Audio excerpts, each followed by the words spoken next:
My name is Lily. I loved my husband. His name was Leo. He was kind and gentle. He was my whole world.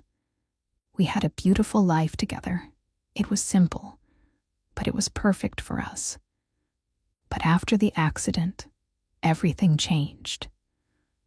My husband, the man I loved, woke up, and he did not know my name. He looked at me with empty eyes and asked, "Who are you?"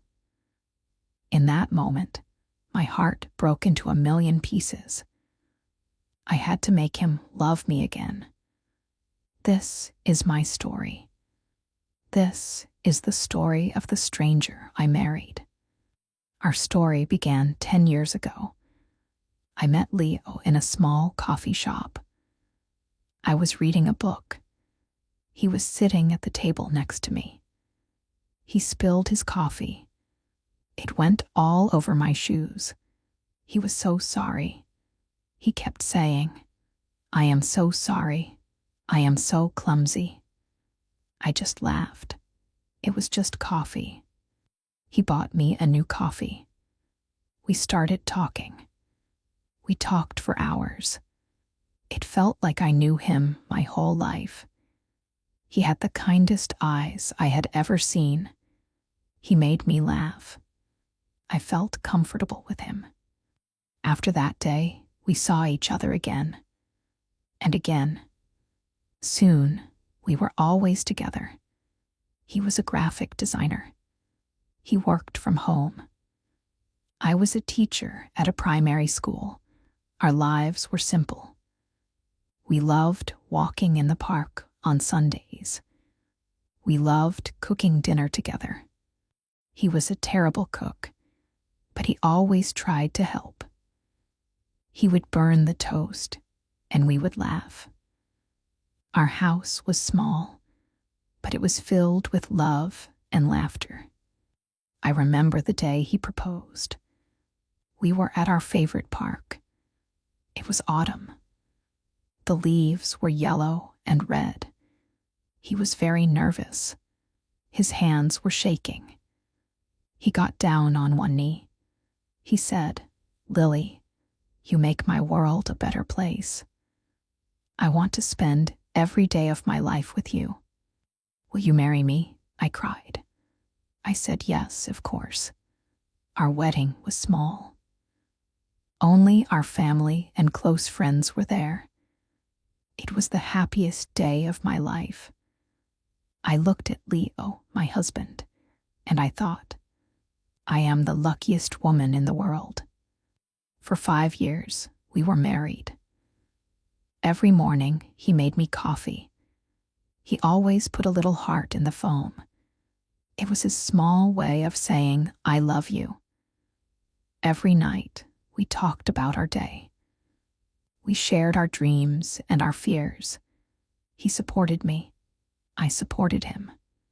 We were a team. We were best friends. I thought our love was so strong.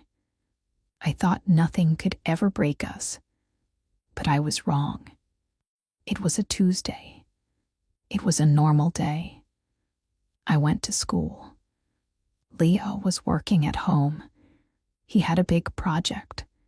He was a little stressed, but he was excited. He kissed me goodbye in the morning. He said, "I love you, Lily. Have a good day." I said, "I love you too. See you tonight." I never thought those could be the last words he would remember. In the afternoon, my phone rang. It was an unknown number. I answered it. A serious voice said, "Are you Lily, the wife of Leo?" My heart started to beat very fast. I said, "Yes, I am." "Is everything okay?" The voice said, "Your husband was in an accident. He is at the city hospital. You need to come right away." The world stopped. I could not breathe. An accident. Leo. It was not possible. He was at home. He was safe at home. I dropped the phone. My colleague saw my face. She asked, "Lily, what is wrong?" I could not speak. I just pointed at the phone. She picked it up. She talked to the person. Then she looked at me with sad eyes. She said, "I will drive you to the hospital." The car ride was a blur. My mind was full of terrible thoughts. "Please be okay, Leo. Please be okay."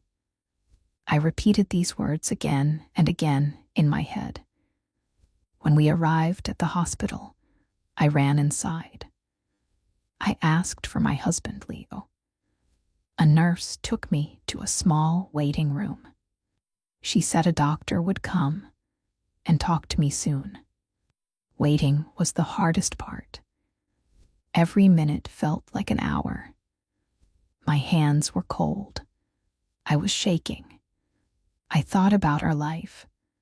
I thought about his smile, his laugh, his warm hands. I could not lose him. I just could not. Finally, a doctor came in. He looked tired. He had a kind face. He sat down next to me. He said, "Lily, your husband was hit by a car. He was crossing the street." I started to cry. The doctor continued, "He has a serious head injury. We did a surgery. The surgery was successful. He is stable now. He is alive." Alive. That word was like a lifeline. He was alive. I felt a wave of relief. "Can I see him?" I asked. The doctor nodded. "Yes, but I need to tell you something first. Because of the head injury, we don't know what will happen when he wakes up. He might have memory loss. We have to wait and see." Memory loss. I did not understand what that really meant. I just wanted to see him. The nurse took me to his room. He was lying in a big hospital bed. There were many machines around him. His head was wrapped in a bandage. He looked so pale, so fragile. I sat next to his bed. I took his hand. It was cold. I whispered, "Leo, it's me. It's Lily. I am here. Please wake up." I stayed by his side for 3 days. I did not go home. I did not sleep. I just watched him, waiting for him to open his eyes. Our family and friends came. They brought me food. They told me to be strong. But I felt so weak. My world was in that hospital bed, silent and still. On the 3rd day, his fingers moved. My heart jumped. I called the nurse.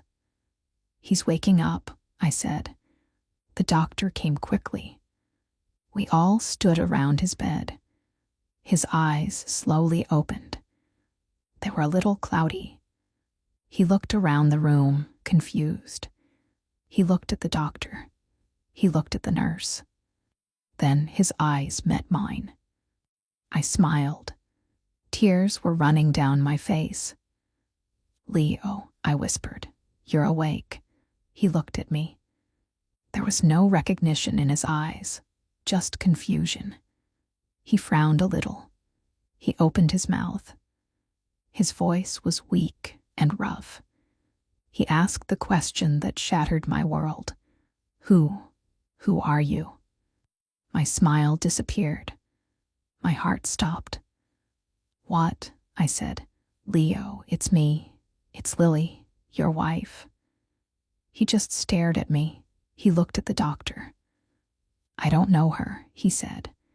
The doctor put a gentle hand on my shoulder. "Lily, can we talk outside for a moment?" I could not move. I just looked at my husband.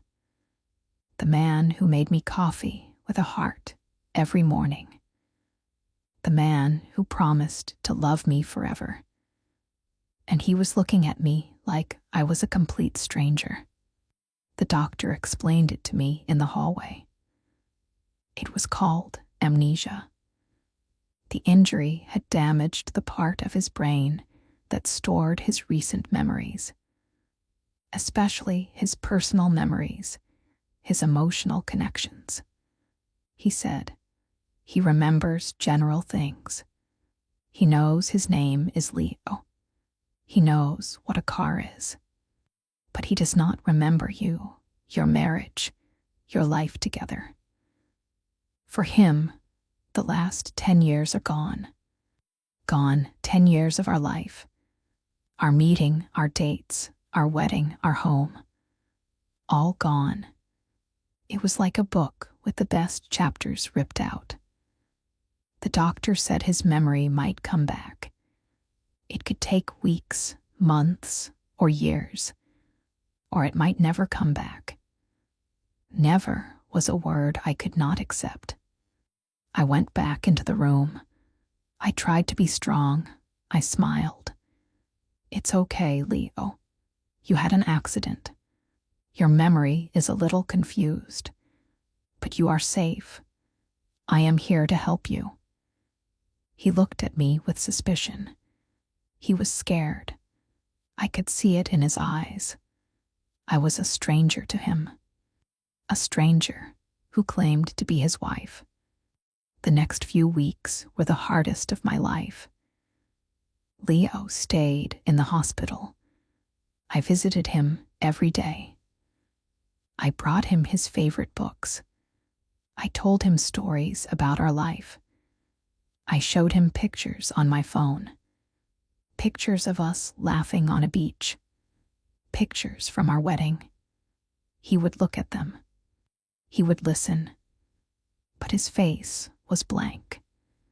He was looking at a movie of someone else's life. He saw a man who looked like him, but he did not feel like him. One day, I showed him a video from our first anniversary. We were dancing in our living room. We looked so happy, so in love. He watched the video. Then he looked at me. He said, "That man, he looks very happy." His voice was sad. I wish I could feel that. I am sorry. I don't. His words were like a knife in my heart. He was sorry. He felt guilty. That was not what I wanted. I didn't want his pity. I wanted his love. When he was ready to leave the hospital, the doctor said it was best for him to go home, to a familiar environment. Maybe it would help his memory. But our home was not familiar to him. It was my home. It was not his. The day he came home was strange. I helped him out of the car. He looked at our small, yellow house. He said, "This is our house." "Yes," I said, trying to sound cheerful. "Welcome home." I opened the door. He walked inside slowly. He looked at everything like he was in a museum. He looked at the photos on the wall, our photos. He touched the armchair where he always sat to read. He walked into the kitchen. He saw the coffee machine. I wanted him to feel at home. But how can you feel at home in a stranger's house? That night, I made his favorite dinner. Pasta with a special sauce. The old Leo loved my pasta. He always said it was the best in the world. I served him dinner. He ate it quietly. "Is it good?" I asked, my voice full of hope. He nodded. "Yes, it is very good, thank you. Just thank you," polite, distant. The words a guest would say, not my husband. I went to the bedroom and cried silently. We slept in the same bed, but we were miles apart. There was a big, empty space between us. I was afraid to touch him. I did not want to scare him. I was sleeping next to a stranger who looked exactly like my husband. Every night, I would lie awake and listen to his breathing. I missed him so much. He was right there, but he was gone. I decided I could not give up. I had to try. I had to make him remember. Or, if he could not remember, I had to make him fall in love with me again. I had to start from the beginning. So I started to date my husband. I tried to recreate our first date. I said, "Leo, do you want to go to a coffee shop? The one where we first met." He was hesitant. He said, "I don't know, Lily. It feels strange." I said, "Please, let's just go for a coffee. As friends." He agreed. We went to the little coffee shop. We sat at a table. I told him the story of how he spilled coffee on my shoes. I tried to make it funny. He smiled a little. It was a small smile, but it was a start. He said, "I was clumsy, huh?" "Yes," I said, "but very charming." He looked at me. For a second, I saw a spark in his eyes. Just a tiny spark of interest. It gave me hope. I took him to all our special places. The park where he proposed. The cinema where we saw our first movie together. I told him all the stories. He was a patient listener. He never told me to stop. But he was always quiet. I did not know what he was thinking. Was he remembering anything? Was he feeling anything? Our friends and family tried to help. His parents came to visit. His mother hugged him. She cried. "Oh, Leo, my son." He was polite to her, but he did not remember her warmth. Our friends came over for dinner. They told funny stories about him. They tried to make him laugh. He would smile, but he felt like an outsider. He was listening to stories about a man he did not know. One evening, my best friend, Sarah, came to see me. She found me crying in the kitchen. She hugged me. "Lily, this is so hard," she said. "I don't know what to do, Sarah," I sobbed. "I feel like I am losing him every day. He is polite. He is kind. But he is not my Leo. He is a stranger." Sarah held my hand. "Maybe you are trying too hard to bring the old Leo back," she said. "Maybe you need to let him get to know the new you. And you need to get to know the new him." Her words made me think. I was so focused on the past. I was trying to force him to remember our old life. But that life was gone for him. Maybe Sarah was right. I needed to build something new. The next day, I changed my approach.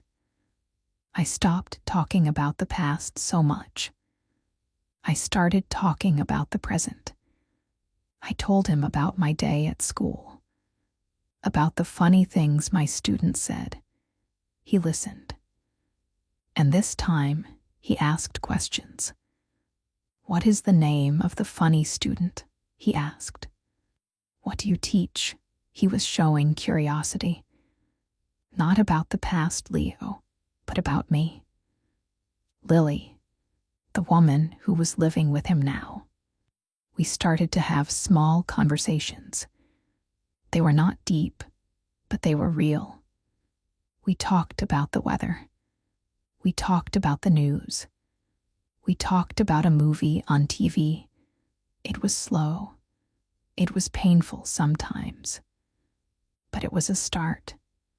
One Saturday, I was in the garden. I love gardening. It helps me to relax. Leo came outside. He just stood there watching me. I smiled at him. "Do you want to help?" I asked. I did not expect him to say yes. But he did. He said, "Okay, what should I do?" I was surprised. I showed him how to plant some flowers. His hands were clumsy. He got dirt all over his clothes. He looked at his dirty hands and he laughed. A real, genuine laugh. It was the most beautiful sound I had heard in months. My heart melted. I laughed with him. For a moment, it felt normal. It felt like us. After that day, things started to change slowly. He started to spend more time with me. He would sit in the kitchen while I cooked. He would watch me. Sometimes he would try to help. He was still a terrible cook. He still burned the toast. But now, when he did it, we would both laugh. He started to work on his graphic design again. He had lost his clients and his projects. But he started drawing. He was very talented. His style was a little different now, but it was still beautiful. I would watch him work. He was so focused, so passionate. I was seeing a new side of him, a side I also loved. One afternoon, I came home from school. I was very tired. I had a difficult day. I sat on the sofa and closed my eyes. A few minutes later, I felt a cup in my hand. I opened my eyes. Leo was standing there with a cup of coffee. He said, "You looked tired. I made you coffee." I looked at the cup. In the foam, there was a heart. A wobbly, imperfect heart. But it was a heart. Tears filled my eyes. I looked up at him. He looked worried. "Is it bad?" he asked. I tried to make it like the pictures. I shook my head. "No," I said, my voice shaking. "It's perfect. It's the most perfect coffee in the world." He smiled. A warm, beautiful smile. The smile I had missed so much. In that moment, I knew. He was still in there. And maybe, just maybe, he was starting to love me again. Our new life was a dance. 2 steps forward, 1 step back. Some days were good. We would laugh. We would talk. I would feel a glimmer of hope. Other days were hard. He would be quiet and distant. He would get frustrated. He would say, "I am sorry, Lily. I feel so empty. I see how much you love me, but I can't give that back to you." On those days, my heart would break all over again. There was a day I almost gave up. It was our wedding anniversary. The 6th anniversary. I woke up feeling sad. I remembered our last anniversary. We went to a fancy restaurant. We danced. He gave me a beautiful necklace. This year, he did not even know it was our anniversary. I did not say anything to him. I did not want to pressure him. But I was sad all day. That evening, I could not hide it anymore. He found me crying in our bedroom, holding our wedding album. He sat next to me on the bed. He was quiet for a long time. Then he said, "Today is an important day, isn't it?" I nodded, unable to speak. He took the album from my hands. He looked at the pictures. He looked at the happy couple. Then he looked at me. His eyes were full of pain. "I am sorry," he whispered. "I am so sorry I can't remember this. I am sorry I am not him. That man in the pictures." He continued, I am living in his house. I am sleeping in his bed. I am with his wife. But I am not him. Lily, maybe you should be free. Maybe you should find someone who can love you the way you deserve to be loved. I am not that man. I am just a ghost. His words pierced my heart. He was letting me go. I looked at him. At this kind, lost, broken man. And I realized something. I did not just love the memory of the old Leo. I was falling in love with this new Leo, too.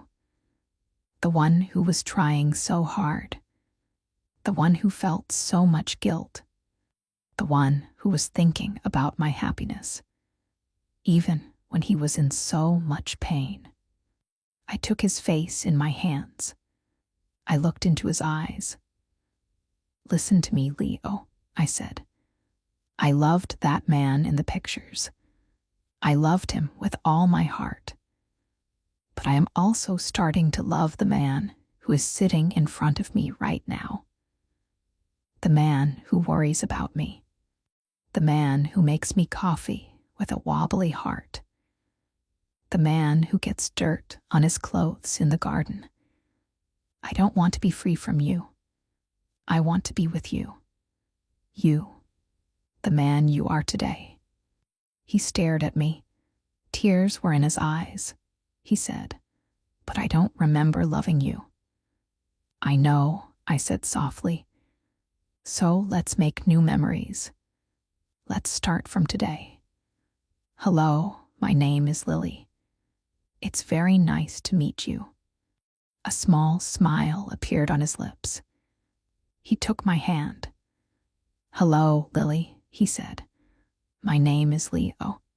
It's very nice to meet you too. That night was a turning point. We decided to stop trying to bring the past back. We decided to build a future. We started going on real dates. He would come to my door with flowers. We would go to the cinema and hold hands. We would walk in the park and talk for hours. I was getting to know him all over again. He was funny. He was smart. He was still kind and gentle. He was different from the old Leo in some ways. He was more quiet, more thoughtful. But I loved this version of him too. He started to open up to me. He told me about his fears, about how scary it was to wake up in a life you don't recognize. He told me he felt like he was a child in a man's body. I listened. I held him. I told him he was not alone. One evening, we were sitting on the sofa, watching a movie. It was a romantic comedy. The couple on the screen kissed. I looked at Leo. He was looking at me. He slowly leaned in. He kissed me. It was a soft, gentle kiss. It was not a kiss of memory or duty. It was a kiss of real feeling, of new love. When he pulled away, he whispered, Lily, I think I am falling in love with you. My heart soared. I cried happy tears. I am falling in love with you too, Leo, I said, all over again. Life was not perfect. He still had bad days. His memory never fully came back. There were still pieces of our past that were lost forever, but it did not matter as much anymore. We had a new past, a new story, a story we were writing together day by day. A year after the accident, on the day of our anniversary, he woke me up early. He said, get dressed. We are going somewhere. He took me to the park. The same park where he first proposed. We walked to our special spot under the big oak tree. He took a deep breath. He looked nervous, just like he did all those years ago. He took my hand. "Lily," he began, "I know I can't remember the first time I did this. I can't remember the promise I made to you. I have seen the pictures, and I know it was a happy day. But I want to make a new promise, a promise from me. The man I am today." He got down on one knee. He pulled out a small box. Inside was a simple, beautiful ring. "Lily," he said, his voice full of emotion, "you are the strongest, kindest, most patient person I have ever known. You stayed with me when I was a stranger. You taught me how to live again. You taught me how to love again. My life started the day I truly met you. I love you more than words can say. Will you marry me? Again." I was sobbing, but this time they were tears of pure joy. "Yes," I whispered. 1,000 times yes. He put the ring on my finger, next to my first wedding ring. He stood up and hugged me tightly. We were standing in the same spot, but we were different people. Our love was different. It had been tested. It had been broken. But it had grown back, stronger and more beautiful than before. I married a stranger. I lost the man I knew. But in his place, I found a man who I got to fall in love with twice. Our first love story was beautiful. It was a gift. But our second love story, the one we built from the ashes of the old one, that is our masterpiece. It taught me that love is not just about shared memories. It is a choice you make every day. It is about patience. It is about kindness. It is about seeing the person in front of you and loving them for who they are right now. Sometimes, life takes away the things we thought we could not live without. It can be scary. It can be painful. But sometimes, when you lose everything, you find what truly matters. You find a new beginning. And you find that you are stronger than you ever thought you could be. You can do this too. Never give up on love. And never give up on yourself.